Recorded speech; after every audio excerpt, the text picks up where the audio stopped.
Hello, everyone, and welcome back to Diversability Amplified, the podcast where we elevate disabled pride together by sharing the voices and stories of our community. I'm your host, Marie Dagenais-Lewis, one of the content managers here at Diversability, and I'm a pale-skinned woman with her dark hair kind of messy and natural curls today, wearing a gray Inclusion Rocks shirt. I'm joined today by Trivedi and Nico Meyering, two of our members from the Diversability Leadership Collective, for a chronically candid conversation surrounding their disabled experiences. Jay and Nico share the same diagnosis, but instead of me telling you all about that, let's let them do the talking. Could one of you please share a little bit about your diagnosis before we dive deeper into it? Thank you, Marie. I'll go first. Hi, everyone. My name is Nico Meyering. I use he, him pronouns. I'm a blonde-haired white man with large glasses, black headphones, and a blue and beige checkered shirt seated in front of a purple background. Congenital central hyperventilation syndrome, or CCHS, is a lifelong nervous system disorder where the body's automatic impulse to breathe is very suppressed or entirely absent. Vision, heart rate, temperature regulation, and other bodily functions can all be affected by CCHS. Jay, go ahead. My name is Jay. Good afternoon. I am wearing a red, nice iron shirt with gray pants. Obviously, I have black hair. I am Asian American, and I have a well-shaped face. I prepared for that in advance, so I'm very good for that. And in the background, you can tell I have a picture of our Hindu temple in the background. It's a dining room experience. So as you may know, the difference between me and Nico is I am currently trached.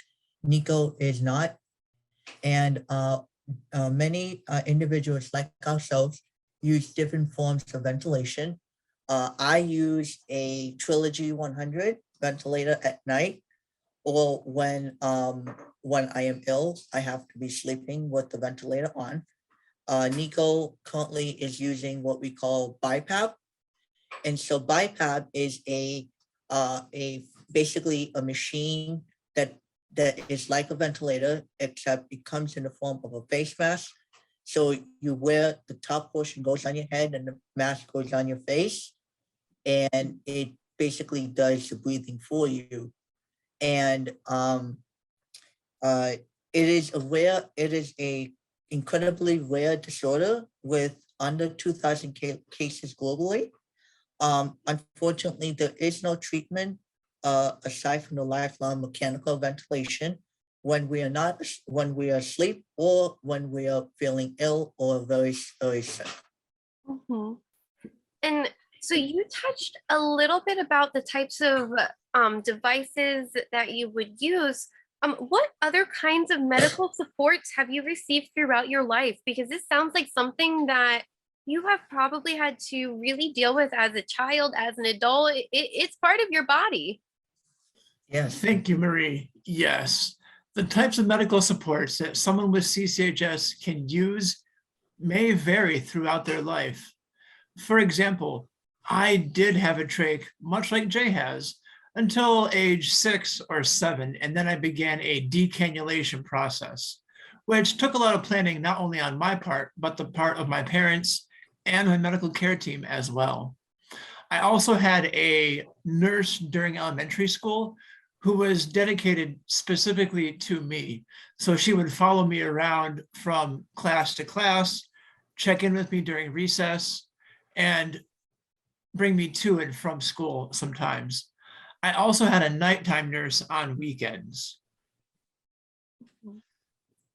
Jay, go ahead. Jay? Yes. So as far as nursing goes, when my family and I moved to Shrewsbury, we had stopped the night nursing. So about third grade, I would say, is when we stopped doing nursing. And Nico touched base upon the idea of decannulation. Now, that plan did not go as well as we hoped. The condition was that I would tolerate the BiPAP and then they would do the decannulation. Unfortunately, it was a very difficult process to take in. So we could not continue on with the decannulation process and decided that it would be best to stick with the tracheostomy. And, because I'm very comfortable using a ventilator, it would be best to stick with the ventilator. Before the trilogy, I had what you call a PLV 100, and that was like a 40-pound machine. And that was basically used until I believe I would say 2013 or 14, give or take. But basically after I received my surgery, which was in 2013. And Jay, I really like how you touch on something that I want to amplify real quick. You didn't push yourself to feel discomfort to continue a process that the ableist society wanted you to continue. Because there's such stigma with any medical device, especially tracheotomies. And I love how you said you're more comfortable with a ventilator. This is what works better for you. And you decided to not continue that process and remain with the tracheostomy. Yeah. That's very powerful. And I think that's something that we all have to remind ourselves, is that we don't have to make ourselves discomfortable. Like, we don't have to make ourselves feel unnecessary pain and suffering just to do something that the ableist society thinks we should do. Very good point. That's an excellent point you brought up. And one of the things we want to mention is that we both use pacers, but both of us don't use them as often. We don't use them every day. I remember one time when I was doing pacers, I tried to use it in the on the job. And that became much of a challenge for me because I would be needing to carry the machine with me wherever I go during the job, and it would be really hard for me. And I decided not to push myself a lot to do that. So I decided that it's best to just keep the pacers at home, where it is a more relaxed and stress-free environment. Because when you're at work, you're always going to be facing a lot of stress, and to have that additional stress, it is not worth it. So Sorry, go ahead. Oh no, you go ahead, Nico. I'll take over next. Thank you. So both Jay and I had the pacer implant surgery, but we experienced surgical complications from this procedure. On my part, I know that I was facing collapsed lungs, broken implants that would require additional surgeries to correct. And even aside from that, I wasn't getting the necessary breaths or chest wall expansion that would indicate adequate ventilation while I was using pacers. So it's very difficult to tell sometimes if someone with CCHS is going to be able to tolerate a given ventilation method. And that is just so scary to think, because it's like you undergo these procedures because you want to feel better. You think it's going to help. Oh, okay, this is it. You're going to get better after this recovery. It's so scary to think about those complications. And that kind of really leads me to our next question of what kinds of gaps, like what kind of care gaps do people with CCHS and their families typically experience from both of your experiences? Obviously, gaps in healthcare, health equity, and health access negatively impact all disabled people, but these gaps are even wider, even more apparent for people like Jay and I with rare disabilities. For example, even when families with a CCHS child are cleared to receive a certain amount of nursing per month or a week, Not all families do. Perhaps nursing agencies don't have ventilator-trained staff available. Perhaps nursing care just wasn't up to the task of caring for someone with CCHS. This puts additional strain on parents of people with CCHS to have to act as both parental caregivers and medical caregivers. We also experience healthcare gaps when kids with CCHS become adults with CCHS, even when we are under the care of a CCHS specialist, of whom there are very few. A lot of these specialists tend to specialize in pediatric patients, not adult patients. So transitioning care from one team to a team for adult patients can be very difficult, and this can lead to lower health quality and lower health outcomes. And the other point, the other issue that we want to touch base on is the idea of an insurance network and out-of-network specialists posing financial challenges. I can give you two of my own examples.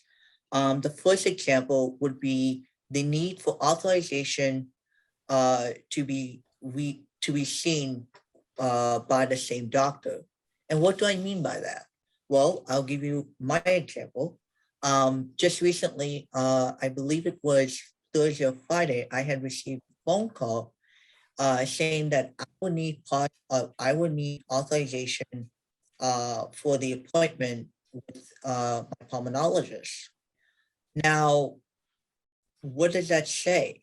What it says that once your previous authorization expires, you will need to get reauthorized.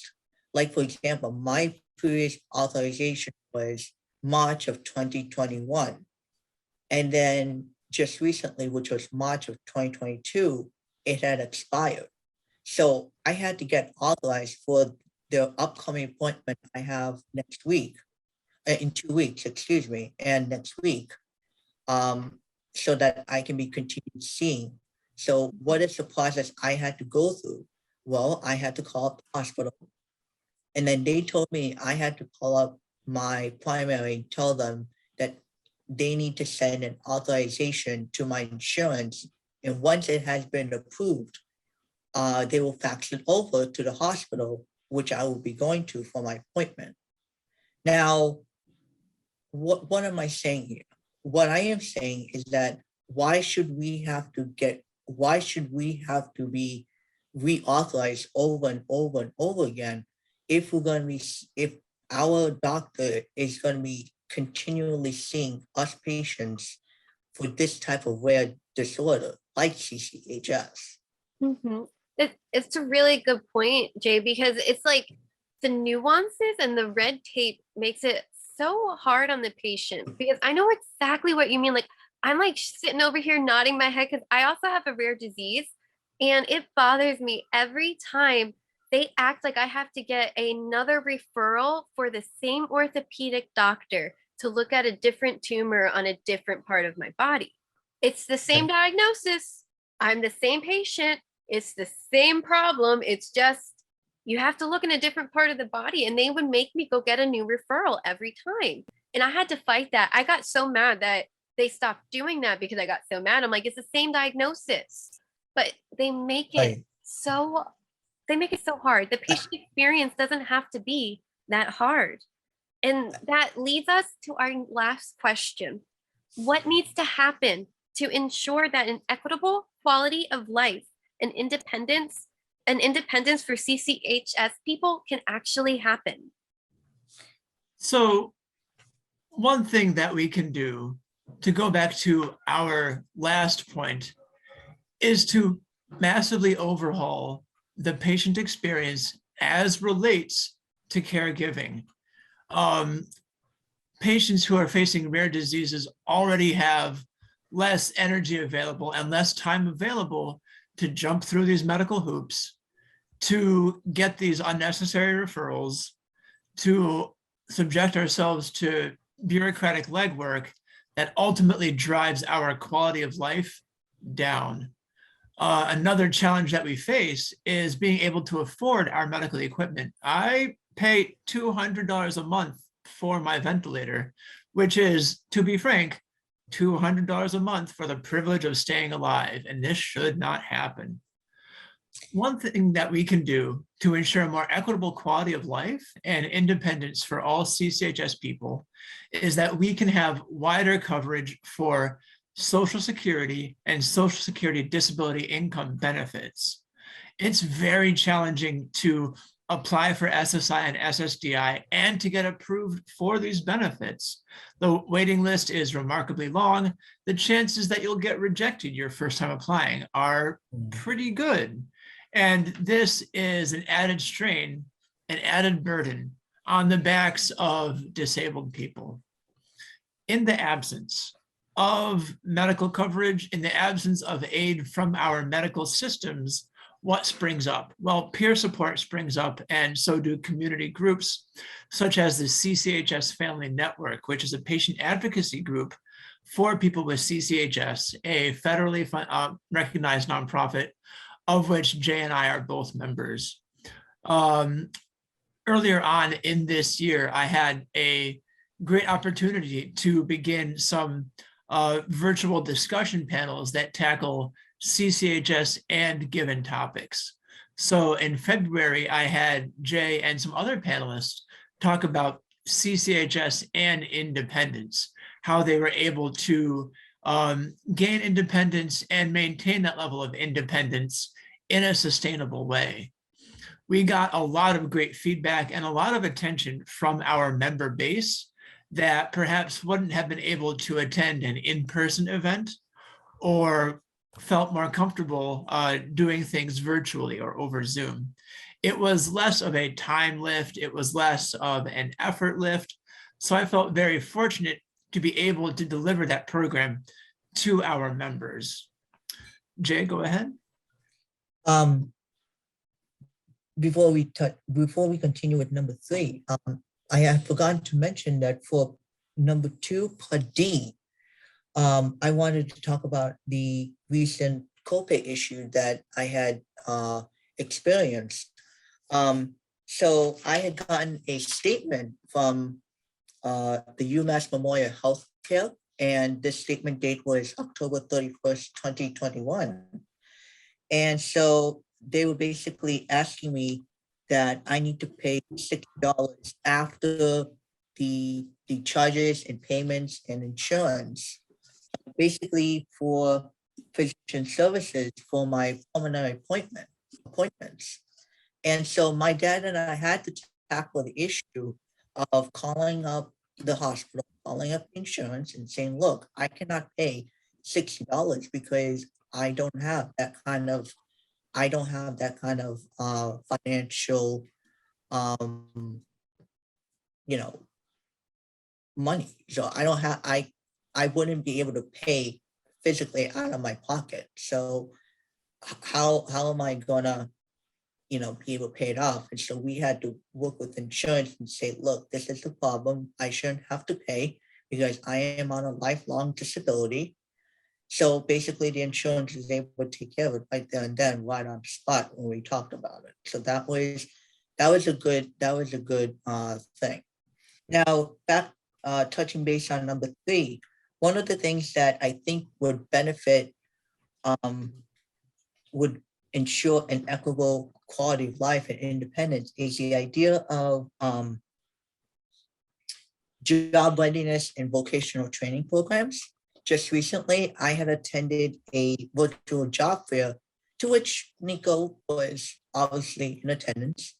The only difference between me and him is that he was able to find what he was looking for, but that's okay. I'm glad he was able to attend, but I was able to get a on-the-job virtual interview from a company named Mass Mutual. And basically they were interested in my qualifications and talked about what needs to happen for the future when it comes to the hiring process. And so I think that's one thing that needs to happen to ensure equitable quality of life. And lastly, I think there needs to be more CCHS knowledge in the medical community, and more research needs to be done. And I think that whatever research and research has been done, that needs to be talked about, and not just on the organization website themselves, but I think it needs to get out into the media, like magazines, newspapers, television, any type of research that's being done needs to be published and be talked about. Mm-hmm. And that's so important, is normalizing with all disabilities, normalizing, but especially for rare diseases, because not only does no one know about it, when you're living with a rare disease and you don't know anyone else with that rare disease, you are so isolated. And so to normalize, to see more people sharing their stories, unapologetically living their authentic lives, that's where the power comes from. And you're right, that is where we can really have the power to build an equitable future, because we can normalize and humanize these things that make us us. And we are closing in on the end of our time. So real quick, I would love to know, where can we follow you both? How can we celebrate you? And how can we keep up with your work? Thank you. On Instagram and Twitter, I am at name starts with N. You can find me on LinkedIn too, under Nicholas Meyering, MPA. And I live in some virtual spaces, including in the Diversability Leadership Collective, the National Disability Mentoring Coalition, and the CCHS Family Network. I guess I'm next. Yep. So yes, you guys can, everyone, you can find me at the DLC website on the DLC. You also can find me as in the network as well, the CCHS Family Network. If you are interested in learning more about me, please visit my Facebook page anytime, any day, anywhere. I am at Trivedi77. I think that's my Facebook profile. And you will also welcome to follow me on Instagram, jt.trivedi, and LinkedIn. Just type in my name, J Trivedi. And I don't have a Twitter because I naturally do not understand tweets at all. So no point in Twitter. And that's about it. And if you have any additional questions, any of these DLC members can reach out to us. My email is jtrivedi@qmail.qcc.edu. Thank you both so much for joining me for this Chronically Candid conversation. I can't wait to have another one with you guys. And thank you all for listening. I hope you all have a great day. Thank you, Marie.